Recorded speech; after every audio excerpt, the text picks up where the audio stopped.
নমস্কার বন্ধুরা, গল্পবাজির সাথে নীল চ্যানেলটিতে আপনাদের স্বাগত। আজকের গল্প সত্যজিৎ রায়ের নীল আতঙ্ক। গল্পটি প্রথম প্রকাশিত হয় সন্দেশ পত্রিকায় 1968 সালে। গল্প পাঠে আমি নীল।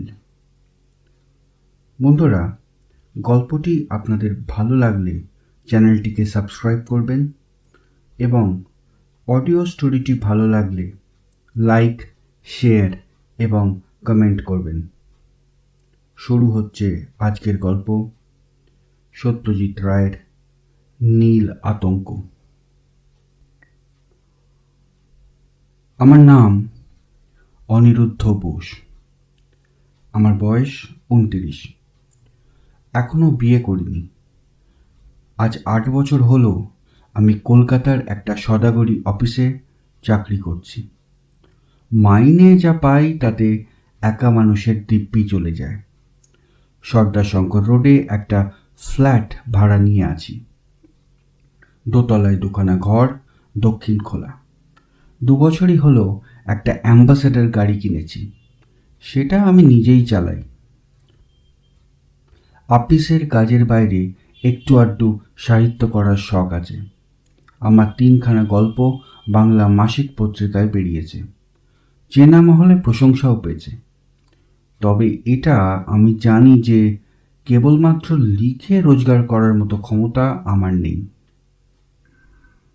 গত কয়েক মাসে লেখা একদম হয়নি, তবে বই পড়েছি অনেক, আর তার সবই বাংলাদেশের নীল চাষ সম্পর্কে। এ বিষয়ে আমাকে একজন অথরিটি বলা চলে। কবে সাহেবরা এসে আমাদের দেশে প্রথম নীলের চাষ শুরু করলো, আমাদের গ্রামের লোকেদের ওপর তারা কীরকম অত্যাচার করত, কিভাবে নীল বিদ্রোহ হলো, আর সবশেষে কিভাবে জার্মানি কৃত্রিম উপায়ে নীল তৈরি করার ফলে এদেশ থেকে নীলের পাট উঠে গেল, এসবই এখন আমার নখদর্পণে। যে সাংঘাতিক অভিজ্ঞতার ফলে আমার মনে নীল সম্পর্কে এই কৌতূহল জাগলো, সেটা বলার জন্যেই আজ লিখতে বসেছি। এখানে আমার ছোটবেলার কথা একটু বলা দরকার। আমার বাবা মুঙ্গেরের নাম করা ডাক্তার ছিলেন। ওখানেই আমার জন্ম, আর ওখানকার এক মিশনারি স্কুলে আমার ছেলেবেলার পড়াশুনো। আমার এক দাদা আছেন, আমার চেয়ে 5 বছরের বড়। তিনি বিলেতে গিয়ে ডাক্তারি পাশ করে লন্ডনের কাছেই গোল্ডার্স গ্রিন বলে এক জায়গায় হাসপাতালের সঙ্গে যুক্ত হয়ে কাজ করছেন। দেশে ফেরার বিশেষ ইচ্ছে আছে বলে মনে হয় না। আমার যখন 16 বছর বয়স তখন আমার বাবা মারা যান, আর তার কয়েক মাস পরেই মাকে নিয়ে কলকাতায় এসে আমার বড় মামার বাড়িতে উঠি। মামার বাড়িতে থেকেই আমি সেন্ট জেভিয়ার্স থেকে বিএ পাশ করি। তারপর একটা সাময়িক ইচ্ছে হয়েছিল সাহিত্যিক হবার, কিন্তু মার ধমকানিতে চাকরির চেষ্টা দেখতে হলো। বড় মামার সুপারিশেই চাকরিটা হলো, তবে আমারও যে কিছুটা কৃতিত্ব ছিল না তা নয়। ছাত্র হিসাবে আমার রেকর্ডটা ভালোই, ইংরেজিটাও বেশি গড়গড় করে বলতে পারি, আর তাছাড়া আমার মধ্যে একটা আত্মনির্ভরতা ও স্মার্টনেস আছে, যেটা ইন্টারভিউয়ের সময় আমাকে নিশ্চয় সাহায্য করেছিল। মুঙ্গেরের ছেলেবেলার কথাটা বললে হয়তো আমার চরিত্রের একটা দিক বুঝতে সাহায্য করবে। কলকাতায় এক নাগাড়ে বেশি দিন থাকতে আমার প্রাণ হাঁপিয়ে ওঠে। এত লোকের ভিড়, ট্রাম বাসের ঘরঘরানি, এত হইহল্লা, জীবন ধারণের এত সমস্যা, মাঝে মাঝে ইচ্ছে করে এই সবের থেকে ছুটে বেরিয়ে চলে যাই। আমার গাড়িটা কেনার পর কয়েকবার এটা করেওছি। ছুটির দিনে একবার ডায়মন্ড হারবারে, একবার পোর্ট ক্যানিং, আর একবার দমদমের রাস্তা দিয়ে সেই একেবারে হাসনাবাদ পর্যন্ত ঘুরে এসেছি। একাই গিয়েছি প্রতিবার, কারণ এই ধরনের আউটিংয়ে উৎসাহ প্রকাশ করার মতো কাউকে খুঁজে পাইনি। এ থেকে বোঝাই যায় যে কলকাতা শহরে সত্যি করে বন্ধু বলতে আমার তেমন কেউ নেই। তাই প্রমোদের চিঠিটা পেয়ে মনটা খুশিতে ভরে উঠল। প্রমোদ ছিল আমার মুঙ্গেরের সহপাঠী। আমি কলকাতায় চলে আসার পর বছর চারেক আমাদের মধ্যে চিঠি লেখালেখি চলেছিল। তারপর বোধহয় আমার দিক থেকেই সেটা বন্ধ হয়ে যায়। হঠাৎ একদিন অফিস থেকে ফিরতেই চাকর গুরুদাস বলল, মামার বাড়ির থেকে লোক এসে একটা চিঠি দিয়ে গেছে। খামের ওপর লেখা দেখেই বুঝলাম প্রমোদ। দুমকা থেকে লিখছে, জঙ্গলি অফিসে চাকরি করছি, কোয়ার্টার্স আছে, 3-7 ছুটি নিয়ে চলে আয়। ছুটি পাওনা ছিল বেশ কিছুদিনের, তাই যত শীঘ্র সম্ভব অফিসের কাজ গুছিয়ে গত 27 এপ্রিল, তারিখটা আজীবন মনে থাকবে, তল্পিতল্পা গুটিয়ে কলকাতার জঞ্জাল ও ঝঞ্ঝাট পিছনে ফেলে রওনা দিলাম দুমকার উদ্দেশ্যে। প্রমোদ অবশ্যই মোটর যোগে দুমকা যাবার কথা একবারও বলেনি। ওটা আমারই আইডিয়া। 200 মাইল রাস্তা, বড়জোর 5-5.5 ঘন্টার ধাক্কা। 10টার মধ্যে ভাত খেয়ে বেরিয়ে পড়ব, দিনের আলো থাকতে থাকতে পৌঁছে যাব, এটাই ছিল মতলব। কাজের বেলা গোড়াতেই একটা হোঁচট খেতে হলো। রান্না তৈরি ছিল ঠিক সময়, কিন্তু ভাত খেয়ে সবে পানটা মুখে পুড়েছি এমন সময় বাবার পুরনো বন্ধু মোহিত কাকা এসে হাজির। একে ভাড়ভাট্টিক লোক, তার উপর প্রায় 10 বছর পরে দেখা। মুখ ফুটে কিছুতেই বলতে পারলাম না আমার তাড়া আছে। ভদ্রলোককে চা খাওয়াতে হলো, তারপর ঝাড়া 1 ঘন্টা ধরে তার সুখ দুঃখের কাহিনী শুনতে হলো। মোহিত কাকাকে বিদায় দিয়ে গাড়িতে মাল তুলে যখন নিজে উঠতে যাচ্ছি, তখন দেখি আমার একতলার ভাড়াটে ভোলাবাবু তার 4 বছরের ছেলে পিন্টুর হাত ধরে কোত্থেকে যেন বাড়ি ফিরছেন। আমাকে দেখে বললেন, একা একা কোথায় পাড়ি দিচ্ছেন? আমার উত্তর শুনে ভদ্রলোক একটু উদ্বিগ্নভাবেই বললেন, এতটা পথ মোটরে একা যাবেন? অন্তত এই ট্রিপটার জন্য একটা ড্রাইভারের ব্যবস্থা করলে হতো না? আমি বললাম, চালক হিসাবে আমি খুব হুঁশিয়ার, আর আমার যত্নের ফলে গাড়িটাও প্রায় নতুনই রয়েছে, তাই ভাবনার কিছু নেই। ভদ্রলোক বেস্ট অফ লাক বলে ছেলের হাত ধরে বাড়ির ভিতর ঢুকে পড়লেন।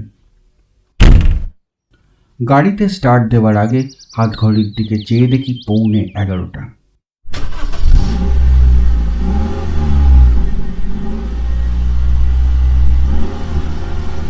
হাওড়া দিয়ে না গিয়ে বালিব্রিজের রাস্তা নেওয়া সত্ত্বেও চন্দননগরে পৌঁছতেই লাগলো 1.5 ঘন্টা। এই 30টা মাইল পেরোতে এত ঝক্কি, রাস্তা এত বাজে ও আনরোম্যান্টিক যে মোটর যাত্রার প্রায় 16 আনা উৎসাহ উবে যায়। কিন্তু ঠিক তারপরেই শহর পিছনে ফেলে গাড়ি যখন ছোটে মাঠের মধ্যে দিয়ে, তখন সেটা কাজ করে একেবারে ম্যাজিকের মতো। মন তখন বলে, এর জন্যই তো আশা। কোথায় ছিল একদিন ওই চিমনির ধোঁয়া বর্জিত মসৃণ আকাশ, এই মাটির গন্ধ মেশানো মন মাতানো বিশুদ্ধ মেঠো বাতাস? 1:30 নাগাদ যখন বর্ধমানের কাছাকাছি পৌঁছেছি, তখন পেটে একটা খিদের ভাব অনুভব করলাম। সঙ্গে কমলালেবু আছে, ফ্লাক্সে গরম চা আছে, কিন্তু মন চাইছে অন্য কিছু। রাস্তার পাশেই স্টেশন। গাড়ি থামিয়ে রেস্টুরেন্টে গিয়ে 2টো টোস্ট, একটা অমলেট ও 1 পেয়ালা কফি খেয়ে আবার রওনা দিলাম।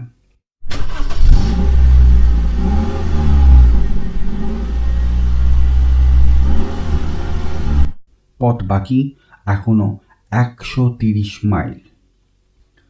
বর্ধমান থেকে 25 মাইল গিয়ে পানাগড় পড়ে। সেখান থেকে গ্র্যান্ড ট্রাঙ্ক রোড ছেড়ে ইলামবাজারের রাস্তা নিতে হবে। ইলামবাজার থেকে শিউড়ি হয়ে ম্যাসেঞ্জর পেরিয়ে দুমকা। পানাগড়ের মিলিটারি ক্যাম্পগুলো সবে দৃষ্টিগোচর হয়েছে। এমন সময় আমার গাড়ির পিছনের দিক থেকে একটা বেলুন ফোটার মতো শব্দ হলো, আর সেই সঙ্গে গাড়িটা একপাশে একটু কেঁদড়ে গেল। কারণ অবশ্যই সহজেই বোধগম্য। গাড়ি থেকে নেমে সামনের দিকে চেয়ে বুঝতে পারলাম শহর এখনো বেশ কয়েক মাইল দূরে। কাছাকাছির মধ্যে মেরামতির দোকানের আশাটা মন থেকে মুছে ফেলতে হলো।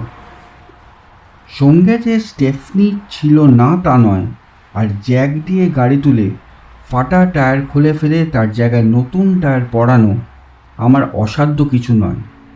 তবে এই ক্ষেত্রে পরিশ্রম এড়ানোর ইচ্ছেটা অস্বাভাবিক নয়। আর গ্র্যান্ড ট্র্যাঙ্ক রোডের মাঝখানে দাঁড়িয়ে গাড়িতে টায়ার পরাবো আর পাশ দিয়ে হুঁশোস করে অন্য কত গাড়ি বেরিয়ে যাবে আর আমার শোচনীয় হাস্যকর অবস্থাটা তারা দেখে ফেলবে, এটা ভাবতে মোটেও ভালো লাগছিল না। কিন্তু কি আর করা, 10 মিনিট এদিক ওদিক চেয়ে ঘোরাফেরা করে গঙ্গা বলে কাজে লেগে পড়লাম। নতুন টায়ার লাগিয়ে ফাটা টায়ার কেরিয়ারে ভরে ডালা বন্ধ করে যখন সোজা হয়ে উঠে দাঁড়ালাম, তখন শার্টটা ঘামে ভিজে শরীরের সঙ্গে একেবারে সেঁটে গেছে। ঘড়িতে দেখি 2:30 বেজে গেছে। আবহাওয়াতে একটা গুমোট ভাব। ঘণ্টাখানেক আগেও সুন্দর হাওয়া বইছিল। গাড়ি থেকে দেখছিলাম বাস ছাড়ের মাথাগুলো নুয়ে নুয়ে পড়ছে। এখন চারিদিকে থমথমে। গাড়িতে ওঠার সময় পশ্চিমের আকাশের নিচের দিকে দূরের গাছপালার মাথায় একটা কালচে নীলের আভাস লক্ষ্য করলাম। মেঘ, ঝড়ের মেঘ কি কালবৈশাখী? ভেবে লাভ নেই। স্পিডোমিটারের কাঁটা আরও চড়াতে হবে। ফ্লাক্সটা খুলে খানিকটা গরম চা মুখে ঢেলে আবার রওনা দিলাম।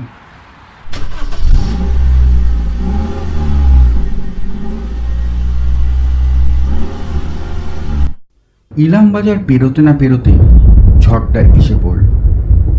ঘরে বসে যে জিনিস চিরকাল সানন্দে উপভোগ করেছি তার সঙ্গে তাল মিলিয়ে ভাব মিলিয়ে রবীন্দ্রনাথের কবিতা আবৃত্তি করেছি, গান করেছি, সেই জিনিসই খোলা মাঠের মধ্যে পিচের রাস্তায় চলন্ত গাড়িতে যে কী বিভীষিকা সৃষ্টি করতে পারে তা কল্পনা করতে পারি না। ওটাকে প্রকৃতির একটা শয়তানি বলে মনে হয়। অসহায় মানুষকে এক নির্মম রসিকতায় নাজেহাল করার ভাব নিয়ে যেন এই বাজের খেলা। এদিকে ওদিকে আচমকা বৈদ্যুতিক স্মরণিক্ষেপ আর পরমুহূর্তেই কর্ণপটাহ বিদীর্ণ করা দামামা গর্জন। এক এক সময় মনে হচ্ছে যে আমার এই নিরীহ অ্যাম্বাসেডার গাড়িকেই তাক করে বিদ্যুৎ বান নিক্ষিপ্ত হচ্ছে। আর একটু মনোসংযোগ দিয়ে কাজ করলেই লক্ষ্যভেদ হয়ে যাবে। এই দুর্যোগের মধ্যেই কোনো মতে যখন শিউরি ছাড়িয়ে ম্যাসেঞ্জরের পথে পড়েছি, তখন হঠাৎ একটা বিস্ফোরণের শব্দ হলো, যেটাকে কোনো মতেই বজ্রপাত বলে ভুল করা চলে না। বুঝলাম আমার গাড়ির আর একটা টায়ার কাজে ইস্তফা দিলেন। হাল ছেড়ে দিলাম। মুষলধারে বৃষ্টি শুরু হয়েছে। ঘড়িতে 5:30।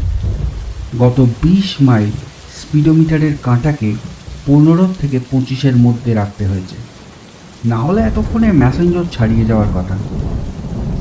কোথায় এসে পৌঁছলাম? সামনের দিকে চেয়ে কিছু বোঝার উপায় নেই। কাঁচের ওপর জলপ্রপাত। ওয়াইপারটা সপাত সপাত শব্দ করে চলেছে, কিন্তু সেটাকে কাজ না বলে খেলা বলাই ভালো। নিয়ম মতো এপ্রিল মাসে এখনও সূর্যের আলো থাকার কথা, কিন্তু ভাব দেখে মনে হয় রাত হলো বলে। আমার ডান পাশের দরজাটা একটু ফাঁক করে বাইরের দিকে চাইলাম। যা দেখলাম তাতে মনে হলো কাছাকাছির মধ্যে ঘন বসতি না থাকলেও দু একটা পাকা বাড়ি যেন গাছপালার ফাঁক দিয়ে দেখা যাচ্ছে। গাড়ি থেকে নেবে যে একটু এদিক ওদিক ঘুরে দেখব তার উপায় নেই। তবে সেটা না দেখেও যে জিনিসটা বলা যায় সেটা হলো এই, মাইলখানেকের মধ্যে বাজার বা দোকান বলে কোনো পদার্থ নেই। আর আমার সঙ্গে বাড়তি টায়ারও আর নেই। মিনিট 15 গাড়িতে বসে থাকার পর একটা প্রশ্ন মনে জাগলো, এতখানি সময়ের মধ্যে একটি গাড়ি বা একটি মানুষকেও তো আমার গাড়ির পাশ দিয়ে যেতে দেখলাম না। তবে কি ভুল পথে এসে পড়েছি? সঙ্গে রোড ম্যাপ আছে, সিউড়ি পর্যন্ত ঠিকই এসেছি জানি, কিন্তু তারপরেও যদি কোনো ভুল রাস্তায় মোড় ঘুরে থাকি এই চোখ ধাঁধানো বৃষ্টিতে, সেটা খুব অস্বাভাবিক নয়। কিন্তু যদি ভুল হয়ে থাকে, এটা তো দক্ষিণ আফ্রিকা বা দক্ষিণ আমেরিকার জঙ্গল নয় যে দিশেহারা হয়ে পড়তে হবে। যেখানেই এসে থাকি না কেন, এটা বীরভূমের মধ্যেই, শান্তিনিকেতন থেকে মাইল 50-এর বেশি দূর নয়। বৃষ্টি থামলেই সব মুশকিল আসান হয়ে যাবে। এমনকি হয়তো মাইল খানেকের মধ্যে একটা গাড়ি মেরামতের দোকানও পেয়ে যাব।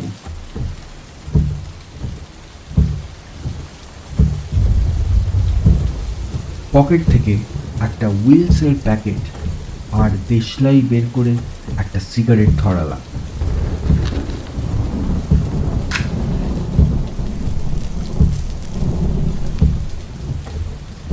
ভোলাবাবুর কথা মনে পড়ল।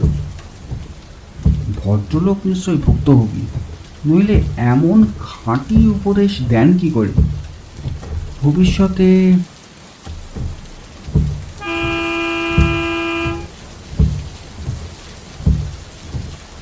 একটা তন্দ্রার ভাব এসে গিয়েছিল। হর্নের শব্দে সজাগ হয়ে উঠে বসলাম। বৃষ্টিটা একটু ধরেছে, তবে অন্ধকারে গাঢ়তর।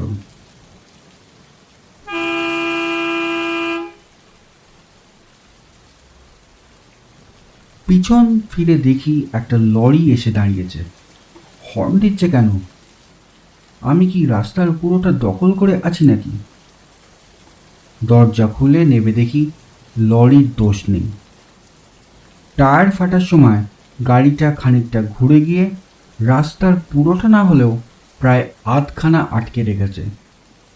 লরি যাবার জায়গা নেই। गड्डी साइड कीजिए, साइड कीजिए। আমার অসহায় ভাব দেখেই বোধহয় পাঞ্জাবি ড্রাইভারটি নেমে এলেন। क्या हुआ, पंचर? আমি ফরাসি কায়দায় কাঁধ দুটোকে ডুমুচিয়ে আমার শোচনীয় অবস্থা বুঝিয়ে দিলাম।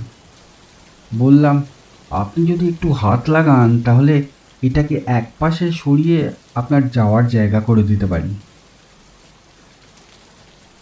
এবার লরির থেকে পাইজির সহকারী নেমে এলেন। তিনজনে ঠেলে স্টিয়ারিং ঘুরিয়ে গাড়িটাকে একপাশে করে দিল। তারপর জিজ্ঞেস করে জানলাম যে এটা দুমকার রাস্তা নয়। আমি ভুল পথে এসে গেছি, তবে সেটা মাইল 3-এর বেশি নয়। কাছাকাছির মধ্যে সারানোর কোনো দোকান নেই। লরি চলে গেল।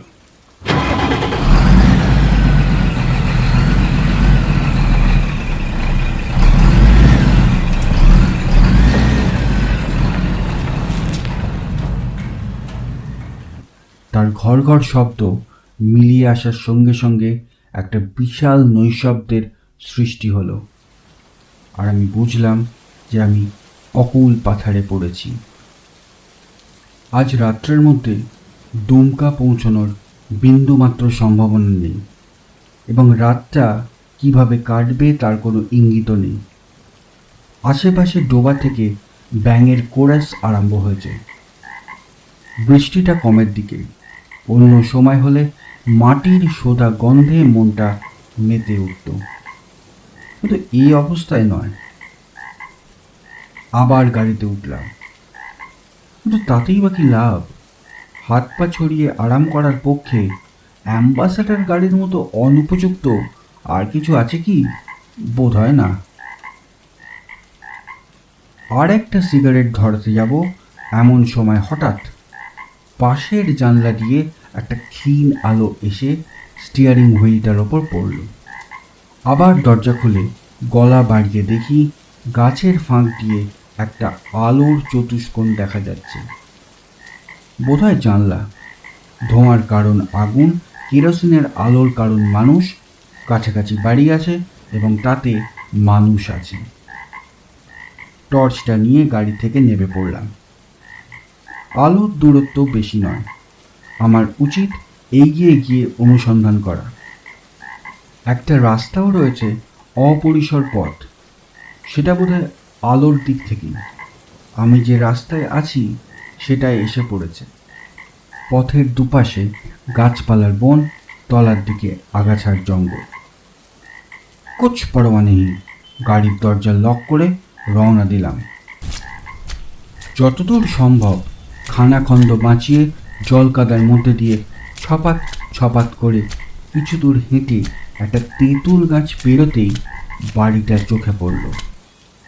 বাড়ি বলা ভুল হবে, একখানা কি দেড়খানা ইটের ঘরের ওপর একটা টিনের চালা। ফাঁক করা দরজা দিয়ে ঘরের ভিতর একটা জ্বালানো লণ্ঠন, একটা ধোঁয়াটে ভাব আর একটা খাটিয়ার কোণ লক্ষ্য করলাম। কই হ্যাঁ?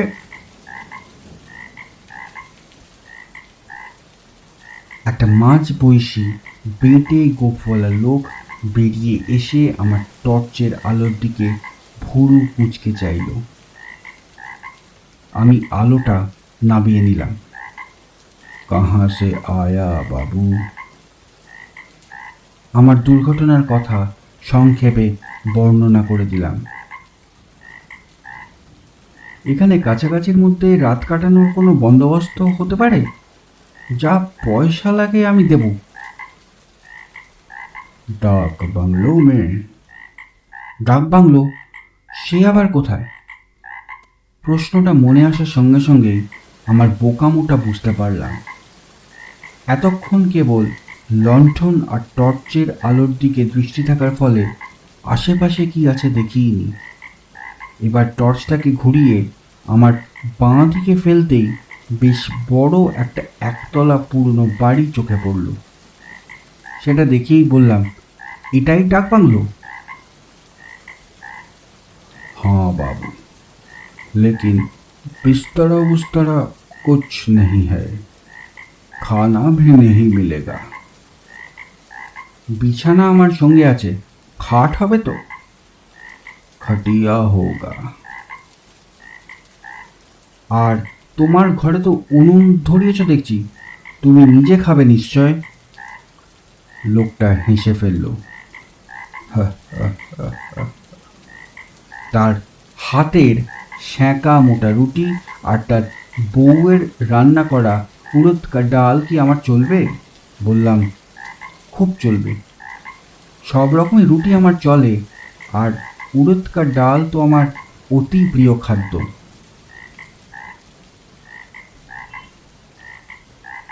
এককালে কি ছিল জানি না, এখন নামেই ডাক বাংলো। তবে পুরনো সাহেবী আমলের বাড়ি, তাই ঘরের সাইজ বড় আর সিলিংটা পেল্লায় উঁচু।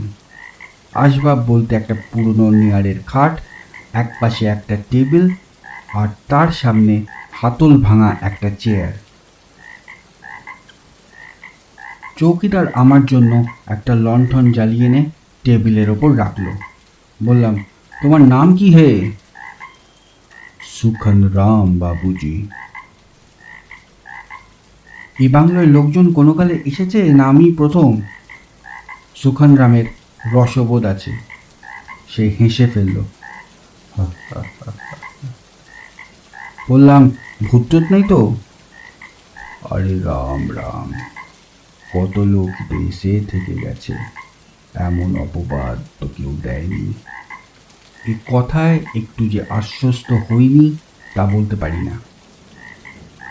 ভূতে বিশ্বাস করি বা না করি, এটুকু অন্তত জানি যে ভূত যদি থাকেই এই বাংলোতে, তাহলে সে সবসময়ই থাকবে, আর না থাকলে কোনো সময়ই থাকবে না। বললাম, এটা কতদিনের পুরনো বাড়ি? সুখান আমার বেডিং খুলে দিতে দিতে বলল, पहले ये नील कोठी था, एक नील का फैक्ट्री भी था नजदीक में, उसका एक चिमनी अभी तक खड़ा है, और सब टूट गया। এই অঞ্চলে যে এককালে নীলের চাষ হতো সেটা জানতাম। মন্দিরের আশেপাশেও ছেলেবেলায় পুরনো ভাঙা নীলকুঠি দেখেছি। সুখানের তৈরি রুটি আর কলাইয়ের ডাল খেয়ে মেয়ারের খাটে বিছনা পেতে যখন শুলাম, তখন রাত 10:30। প্রমোদকে আজ বিকেলে পৌঁছবো বলে টেলিগ্রামও করেছিলাম। ও একটু চিন্তিত হবে অবশ্যই, কিন্তু সেই নিয়ে ভেবে লাভ নেই। একটা আস্তানা যে পেয়েছি, এবং বেশ সহজেই পেয়েছি, সেটা কম ভাগ্যের কথা নয়। ভবিষ্যতে ভোলাবাবুর উপদেশ মেনে চলব। উচিত শিক্ষা হয়েছে আমার। তবে এটাও ঠিক যে এমনি শেখার চেয়ে থেকে শেখার দাম অনেক বেশি। লণ্ঠনটা পাশের বাথরুমে রেখে এসেছি। দরজার ফাঁক দিয়ে যেটুকু আলো এসেছে তাই যথেষ্ট। ঘরে বেশি আলো থাকলে আমার ঘুম আসে না, অথচ এখন যে জিনিসটা সবচেয়ে বেশি দরকার সেটা হলো ঘুম। গাড়ি থেকে জিনিসপত্র সব বার করে নিয়ে সেটাকে লক করে এসেছি বলাই বাহুল্য। এটুকু জোর গলায় বলতে পারি যে আজকালকার দিনে কলকাতার রাস্তায় গাড়ি ফেলে রাখাটা যতটা বিপজ্জনক, গ্রামের রাস্তায় তার চেয়ে হয়তো কিছুটা কমই। বাইরে বৃষ্টির শব্দ থেমে গেছে। ব্যাঙ আর ঝিঁঝির সমবেত কণ্ঠস্বরে রাত মুখর হয়ে উঠেছে। শহরের জীবনটা এত দূরে আর এত পিছনে সরে গেছে যে সেটাকে একটা প্রাগ ঐতিহাসিক পর্ব বলে মনে হচ্ছে। নীলকুঠি, দীনবন্ধু মিত্রের নীলদর্পণ নাটকের কথা মনে পড়ল। কলেজে থাকতে অভিনয় দেখেছিলাম কর্নওয়ালিস স্ট্রিটের কোনো এক পেশাদারি থিয়েটারে। ঘুমটা হঠাৎ ভেঙে গেল। কতক্ষণ পরে তা জানি না। দরজায় একটা খচমচ শব্দ হচ্ছে। ভেতরের হুড়কো দেওয়া। বুঝলাম বাইরের থেকে কুকুর বা শিয়াল জাতীয় কিছু একটা মুখ দিয়ে সেটাকে আঁচড়াচ্ছে। মিনিটখানেক পরে আওয়াজটা থেমে গেল। আবার সব চুপচাপ। চোখ বুঝলাম, কিন্তু সে অল্পক্ষণের জন্য। একটা কুকুরের ডাকে ঘুমটা একেবারে ভেঙে গেল।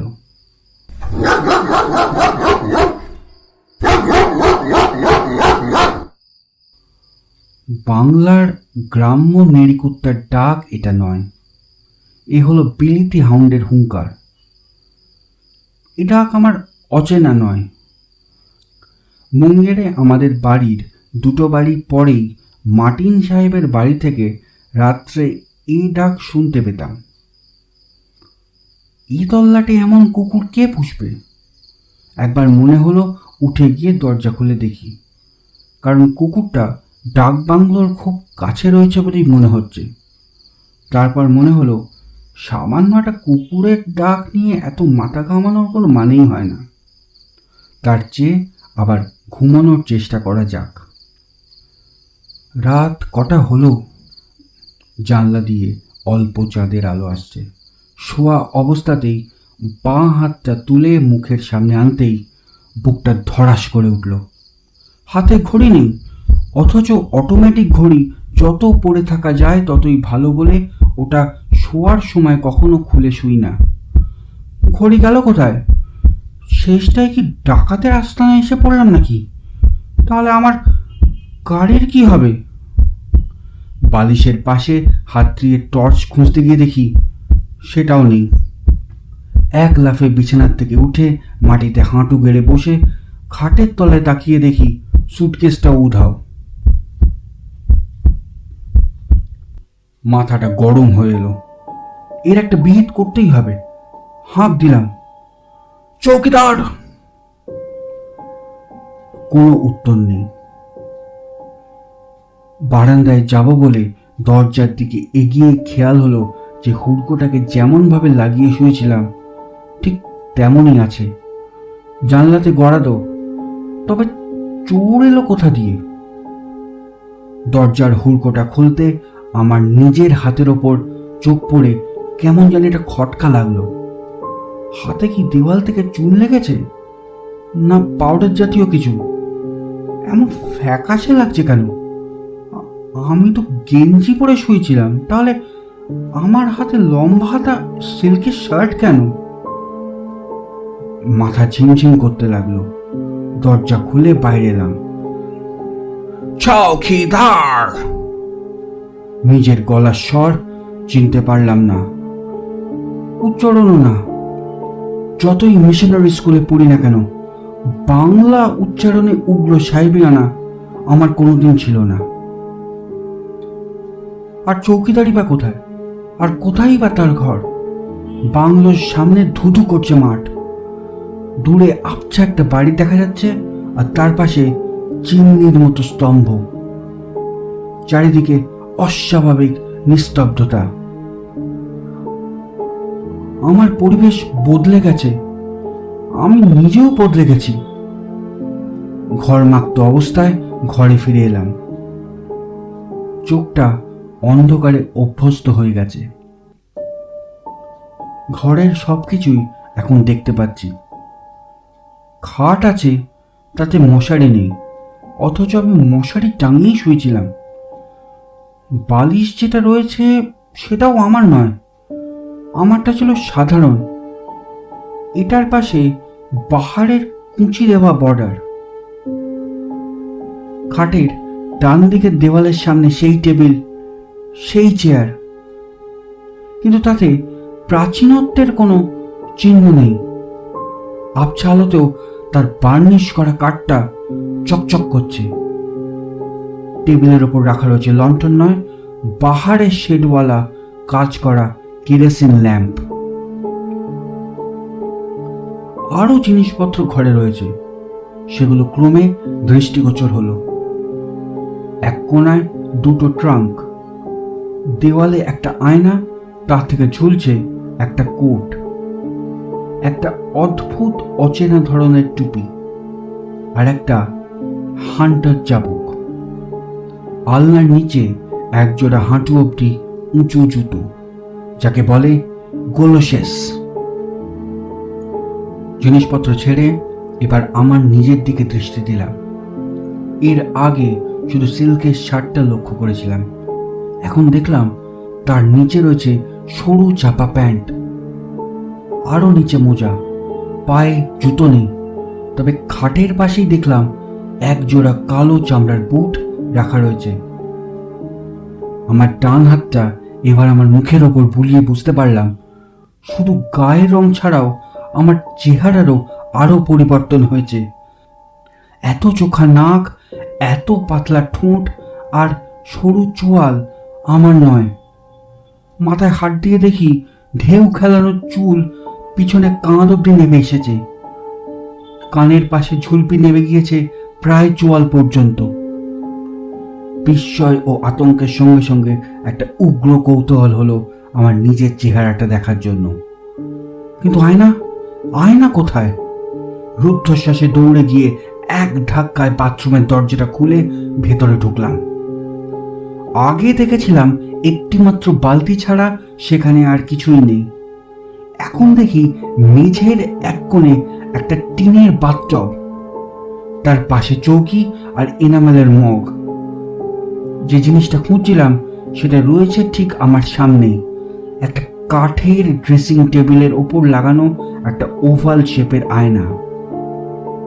আমি জানি আমি আয়নার সামনে দাঁড়িয়ে আছি, কিন্তু যে চেহারাটা তাতে প্রতিফলিত হয়েছে সেটা আমার নয়।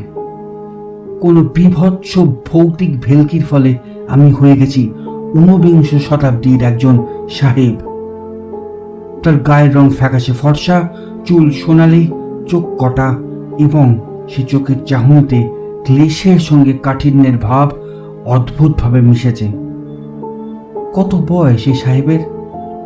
30-এর বেশি নয়, তবে দেখে মনে হয় অসুস্থতা কিংবা অতিরিক্ত পরিশ্রমের জন্যই অকালেই বার্ধক্যের ছাপ পড়েছে। কাছে গিয়ে আরো ভালো করে আমার মুখটা দেখলাম। চেয়ে থাকতে থাকতে একটা গভীর দীর্ঘশ্বাস বুকের ভিতর থেকে উঠে এলো। এই কণ্ঠস্বর আমার নয়, এই দীর্ঘশ্বাসও সাহেবের মনের ভাব ব্যক্ত করছে, আমার নয়। এরপরে যা ঘটল তাতে বুঝলাম শুধু গলার স্বর নয়, আমার হাত পা সবই অন্য কারোর অধীনে কাজ করছে। কিন্তু আশ্চর্য এই যে আমি অনিরুদ্ধ বোস যে বদলে গেছি সে জ্ঞানটা আমার আছে, অথচ এই পরিবর্তনটা ক্ষণস্থায়ী না চিরস্থায়ী, এ থেকে নিজের অবস্থায় ফিরে আসার কোনো উপায় আছে কিনা তা আমার জানা নেই। বাথরুম থেকে শোয়ার ঘরে ফিরে এলাম। আবার রাইটিং টেবিলের দিকে চোখ পড়ল। ল্যাম্পটা এখন জ্বলছে। ল্যাম্পের নিচে খোলা অবস্থায় একটা চামড়া দিয়ে বাঁধানো খাতা, তার পাশে একটা দোয়াতে ডোবানো রয়েছে একটা খাগের কলম। টেবিলের দিকে এগিয়ে গেলাম। খাতার খোলা পাতায় কিছু লেখা হয়নি। কোনো এক অদৃশ্য শক্তি আমাকে চেয়ারে বসিয়ে দোয়াত থেকে কলমটা আমার ডান হাত দিয়ে তুলিয়ে নিল। সে হাত এবার বাঁ দিকে সাদা পাতার দিকে অগ্রসর হলো। ঘরের নিস্তব্ধতা ভেদ করে খসখস করে শব্দ করে খাগের কলম লিখে চলল, 27 এপ্রিল 1868। কানের কাছে আবার সেই রাক্ষসে মশার বিনবিনানি শুরু হয়েছে। শেষটা একটা সামান্য পোকার হাতে আমার মতো জাঁদরেল ব্রিটিশারকে পরাহত হতে হলো। ভগবানের এই কেমন বিধি! এরিক পালিয়েছে, পার্সি ও টনিও আগেই ভেগেছে। আমার বোধহয় এদের চেয়ে বেশি টাকার লোভ, তাই বারবার ম্যালেরিয়ার আক্রমণ সত্ত্বেও নীলের মোহ কাটাতে পারিনি। না, শুধু তাই নয়, ডায়েরিতে মিথ্যে কথা বলা পাপ। আর একটা কারণ আছে, আমার দেশের লোক আমাকে হাড়ে হাড়ে চেনে। সেখানে থাকতেও তো কম কুকীর্তি করিনি, আর তারা সে কথা ভোলেও নি। তাই ইংল্যান্ডে ফিরে যাওয়ার সাহস নেই। বুঝতে পারছি এখানেই থাকতে হবে, আর এখানেই মরতে হবে। মেরি আর আমার 3 বছরের শিশু সন্তান টবির কবরের পাশেই আমার স্থান হবে। এত অত্যাচার করেছি এখানকার স্থানীয় নেটিভদের ওপর যে আমার মৃত্যুতে চোখের জল ফেলার মতো একটি লোকও নেই এখানে। যদি মির্জান কাঁদে, আমার বিশ্বস্ত অনুগত বেয়ারা মির্জান। আর রেক্স, আসল ভাবনা রেক্সকে নিয়ে। হায় প্রভু ভক্ত কুকুর, আমি মরে গেলে তোকে এরা আস্ত রাখবে না রে। হয় ঢিল মেরে, না হয় লাঠির বাড়ি মেরে তোর প্রাণ শেষ করে দেবে এরা। তোর যদি একটা ব্যবস্থা করে যেতে পারতাম। আর লিখতে পারলাম না, হাত কাঁপছে। আমার হাত নয়, ডায়েরি লেখকের। কলম রেখে দিলাম। এবার আমার ডান হাতটা টেবিলের ওপর থেকে নেবে কোলের কাছে এসে ডান দিকে গেল। একটা দেরাজের হাতল। হাতের টানে দেরাজ খুলে গেল। ভিতরে একটা পিনকুশন, একটা পিতলের পেপার ওয়েট, একটা পাইপ, কিছু কাগজপত্র। আরো খানিকটা খুলে গেল দেরাজ। একটা লোহার জিনিস চকচক করে উঠল। পিস্তল, তার হাতলে হাতির দাঁতের কাজ। আমার হাত পিস্তলটা বের করে নিল। হাতের কাঁপুনি থেমে গেল। বাইরে শিয়াল ডাকছে।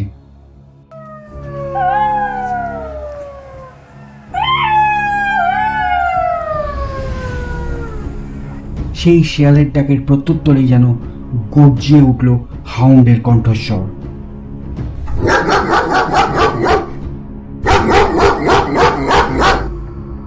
চেয়ার ছেড়ে উঠে দরজার দিকে গেলাম।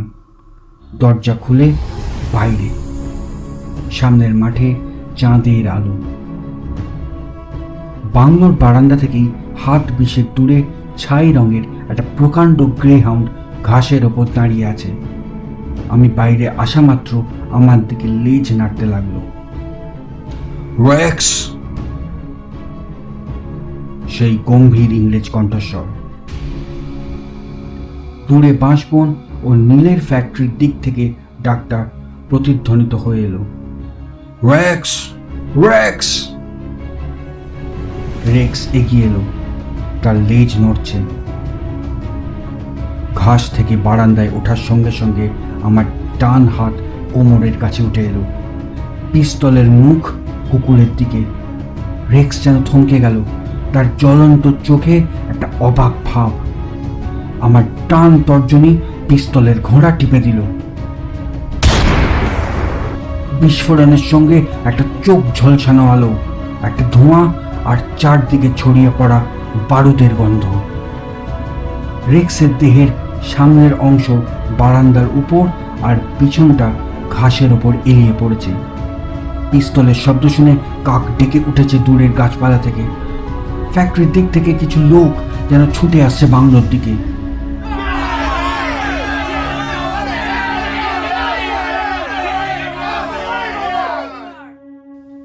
ঘরে ফিরে এসে দরজায় হুড়কো লাগিয়ে খাটের ওপর এসে বসলাম। বাইরে লোকের গোলমাল এগিয়ে আসছে। পিস্তলের নলটা আমার কানের পাশে ঠেকাতে বুঝলাম সেটা বেশ গরম। তারপর আর কিছু জানি না।